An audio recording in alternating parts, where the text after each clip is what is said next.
Hello students, once again welcome to my YouTube channel CSIP Tutorials. I am Purnima PGT Computer Science in केंद्रीय विद्यालय संगठन।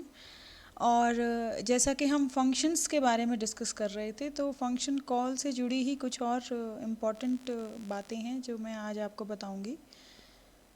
These are very basic concepts के function call जब हम करते हैं तो depending upon the function header क्या क्या चेंजेस अगर मैं फंक्शन कॉल स्टेटमेंट में करूँगी और उसका किस तरीके से मेरे आउटपुट पे असर पड़ेगा वो सब देख लेते हैं।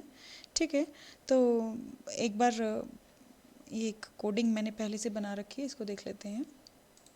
यहाँ पर देखो, अब मैंने 3 फंक्शंस डिफाइन किए हैं। So you can have as many function in your program as you want, and function definitions जो हैं वो हमेशा ऊपर आएंगे before starting the main program. This is your main program और ये सब आपकी फंक्शन डेफिनेशंस हैं। अब देखो, मैंने एक फंक्शन डेफिनेशन ली है जिसमें मैंने कोई भी वैल्यू रिटर्न नहीं की, कोई भी वैल्यू इनपुट नहीं ली है, मतलब मेरी आर्ग्यूमेंट लिस्ट भी एम्प्टी है, रिटर्न वैल्यू भी कुछ भी नहीं है। It is just a demo function. ठीक है, और वही मैंने यहाँ पे प्रिंट करवाया। एक फंक्शन मैंने बनाया है क्यूब रूट, उसमें मैं आर्ग्यूमेंट ले भी रही हूँ, वैल्यू रिटर्न भी कर रही हूँ, राइट। एक मैंने फंक्शन बनाया है कैलकुलेट समथिंग, जिसमें मैं कुछ आर्ग्यूमेंट ले रही हूँ और रिटर्न कुछ भी नहीं कर रही हूँ, कैलकुलेट करके जस्ट रिजल्ट प्रिंट करवा रही हूँ। ठीक है, तो अब देखना ये है कि डिपेंडिंग अपॉन कि जैसे अब ये मेरा फंक्शन हेडर है, ये एक अलग टाइप का फंक्शन हेडर हो गया, ये अलग टाइप का फंक्शन हेडर हो गया। तो जब मैं फंक्शन कॉल करूँगी तो इसके रिस्पेक्टिव मेरी फंक्शन कॉल स्टेटमेंट कैसी रहेगी। तो अब देखो, मेरे मेन कोड ब्लॉक में मैंने 2 वैल्यूज़ इनपुट करवाई हैं, n1 एंड n2। देन फिर मैंने फर्स्ट फंक्शन डेफिनेशन को कॉल किया है, माई डेमो फंक्शन। यहाँ पर जब मेरी आर्ग्यूमेंट लिस्ट एम्प्टी है तो जब मैं फंक्शन को कॉल करूँगी, I will simply write name of the function along with blank brackets, simple brackets. ठीक है, मतलब जो मेरा फंक्शन नेम है वो ही एज इट इज़ आ जाएगा। डेफ कीवर्ड हटा दो आप और कॉलॉन्स हटा दो, वो आपकी फंक्शन कॉल स्टेटमेंट बन जाएगी इन दिस केस, राइट। जब मैं कोई आर्ग्यूमेंट पास कर रही हूँ फंक्शन में, तो क्या होगा कि जो मैं फंक्शन नेम लिखूँगी और उसके साथ उसकी जो मैं एक्चुअल आर्ग्यूमेंट देना चाह रही हूँ वो दूंगी, राइट। और क्योंकि मेरा फंक्शन एक वैल्यू रिटर्न कर रहा है ना, तो जब वो वैल्यू रिटर्न कर रहा है, this value is to be assigned somewhere.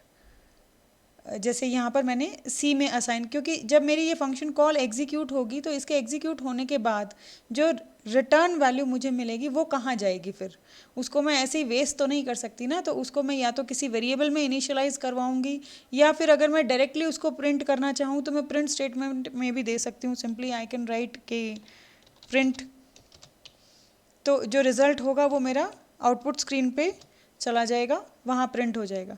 ठीक है, so anyhow I can do it, but the main thing that you need to understand is कि जब मेरा फंक्शन कोई वैल्यू रिटर्न कर रहा है तो इट शुड गो समवेयर।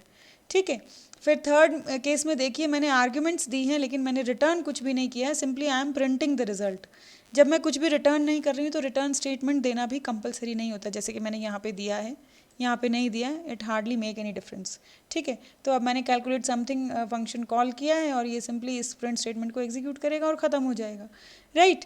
तो यहाँ पर क्या है कि अब अगेन मेरे को function name, then simple brackets में जितनी आर्ग्यूमेंट्स मैंने अपने फंक्शन हेडर में ली हैं उतनी ही आर्ग्यूमेंट्स यहाँ पर होनी चाहिए, एंड टाइप वगैरह, अब जो भी रिज़ल्ट मैं इधर कैलकुलेट करवा रही हूँ उसके अकॉर्डिंग उसका क्या टाइप रहेगा वो सब कॉमन सेंस है, हम देख ही सकते हैं। ठीक है, तो एक बार अब इसको एग्जीक्यूट करके देख लेती हूँ। Now this is my normal program. ठीक है, इसमें कोई भी गड़बड़ नहीं है। तो मैंने नंबर एंटर किया, लेट्स से 7 और 8। सबसे पहले मेरी ये माई डेमो फंक्शन कॉल हुआ तो वहाँ पर मेरा प्रिंट हो गया, जो एक प्रिंट स्टेटमेंट ही दी थी मैंने और कुछ था नहीं उधर। ठीक है, ये प्रिंट स्टेटमेंट एग्जीक्यूट हो गई क्योंकि सबसे पहले ये फंक्शन कॉल हुआ था, राइट। उसके बाद मेरा क्यूब रूट फंक्शन कॉल हुआ है और क्यूब रूट की वैल्यू मैंने सी में इनिशियलाइज करवाई है, एंड देन मैंने सी को प्रिंट करवाया है। तो यहाँ पे क्यूब रूट ऑफ 7 और वो कैलकुलेट होके प्रिंट हो गया है यहाँ पे। ठीक है, फिर मेरा थर्ड फंक्शन कॉल हुआ है कैलकुलेट समथिंग और उसमें मैंने रिजल्ट को प्रिंट करवाया है, a² + b² का कंप्लीट अंडर रूट वो मैंने कैलकुलेट करवाया बेसिकली। तो उसकी वैल्यू यहाँ पर प्रिंट हो गई। अब this is your normal condition. अब इसी में चलो हम चेंजेस करके देखते हैं तो क्या होता है वो भी समझ लेते हैं एक बार। तो अब जैसे मैंने यहाँ पे सपोज़ मैं इसको हटा देती हूँ, राइट। और अब मैं अगर प्रिंट करवाना चाहूँगी सी की वैल्यू को तो क्या होगा, इस केस में ये एरर दे देगा। क्यों दे देगा एरर? क्योंकि सी को मैंने कहीं पर भी इनिशियलाइज तो कि सी नाम का कोई भी वेरिएबल इस प्रिंट स्टेटमेंट से पहले कहीं पर भी आया ही नहीं है ना। तो वो प्रिंट क्या करेगा? कुछ भी नहीं। और प्रिंट ना करने के साथ साथ वो अनडिफाइंड मतलब वेरिएबल आ जाएगा ना। तो चलो मैं अब सी को इनिशियलाइज कर देती हूँ 0 से। अब क्या होगा, अब अगर मैं इसको एग्जीक्यूट कर रही हूँ तो अगेन मैंने नंबर्स एंटर कर दिए कुछ भी, ये क्यूब रूट प्रिंट कर रहा है 0। 0 क्यों प्रिंट कर रहा है?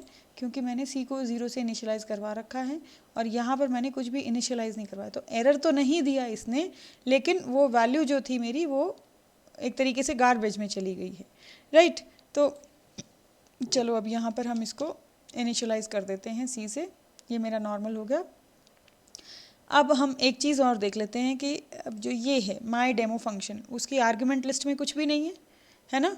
फंक्शन हेडर में आर्ग्यूमेंट लिस्ट में कुछ भी नहीं है। यहाँ पे चलो मैं आर्ग्यूमेंट देने की कोशिश करती हूँ तो क्या होगा वो भी देख लेते हैं। एरर। एरर क्यों? क्योंकि यहाँ से तो मैंने आर्ग्यूमेंट पास कर दी, लेकिन वो जाए कहाँ पे? उस वैल्यू को रिसीव करने के लिए तो यहाँ पे कुछ भी नहीं है ना।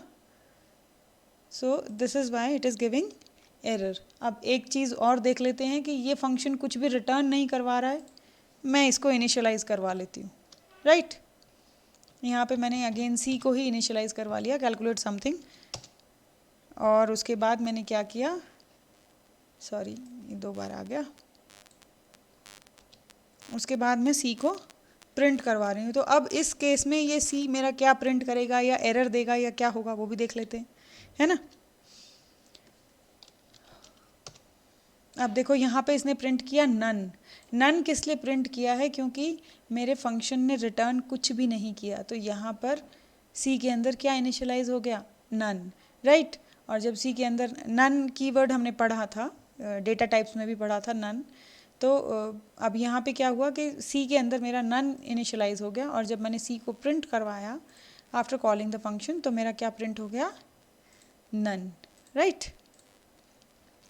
So these are small variations in your function call statement।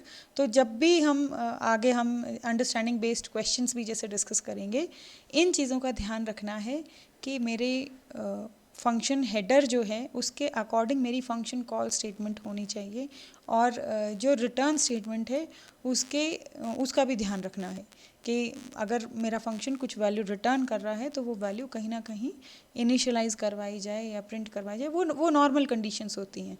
अब उसमें अगर हम वेरिएशंस करेंगे तो क्या पॉसिबिलिटीज़ हैं वो सब भी हमने देख ली हैं।